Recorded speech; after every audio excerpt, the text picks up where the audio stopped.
Gonna go on to the jokes and quotes. There's a lot of birds flying over. Okay, I'm at 15 minutes, so I'm doing good. So I was walking through a quarry the other day, and I said, man, that sure is a big rock. And my friend said, boulder. I said, okay, that sure is a big rock. Ah, good grief. I forgot to unplug my stupid thing. Couldn't get much more delayed than that.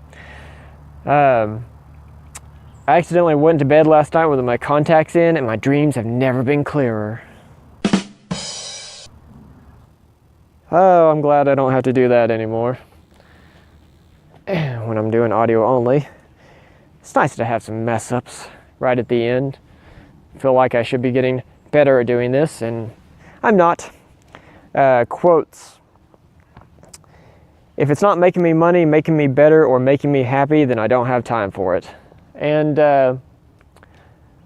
this may seem cynical, but this is kind of the way you have to look at things. If it's not benefiting you in some way, then you really don't need it in your life. And I'm not saying you can't like help other people and it's got to be all about you. You can still gain lots of happiness from helping other people, and it can make you a better person by helping other people. But there are lots of things out there that don't do any of those things. It's not benefiting you financially. It's stressing you out. It's taking a lot of your time that you could be using to make yourself happy, and those are the kind of things you just don't need to be doing anymore. So part of being happy is controlling your own life as much as you can, and just trying to realize how things affect you. So try to be as aware as you can. The next quote: in any moment of decision, the best thing you can do is the right thing, the next best thing is the wrong thing, and the worst thing you can do is nothing at all.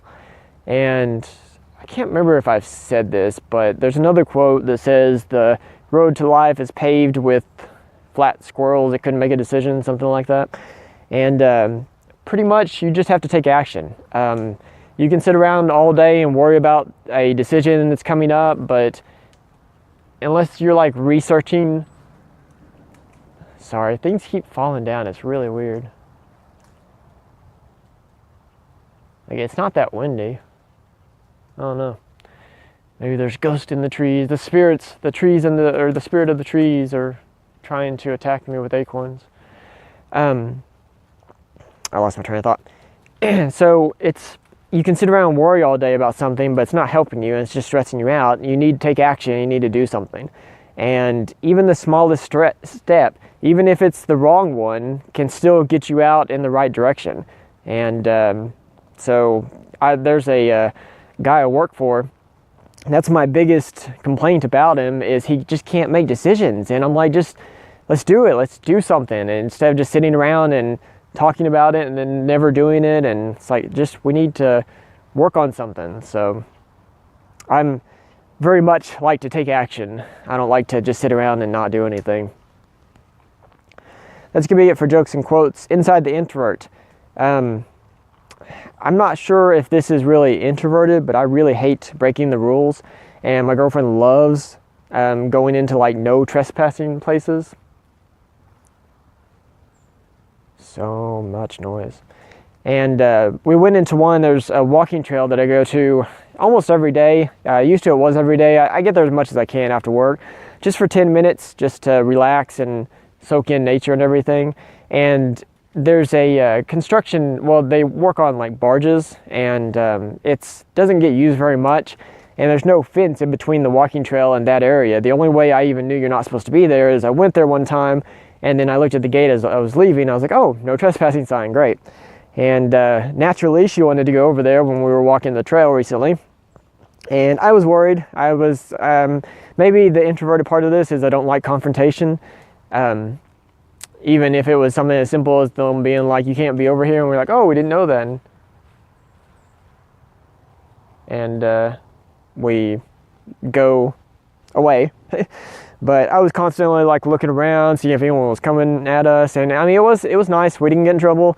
no one really noticed, and I got to see this area that I've always seen from a distance, and because I was wondering if it like went deep underground, and it didn't go anywhere at all. But it was kind of nervous.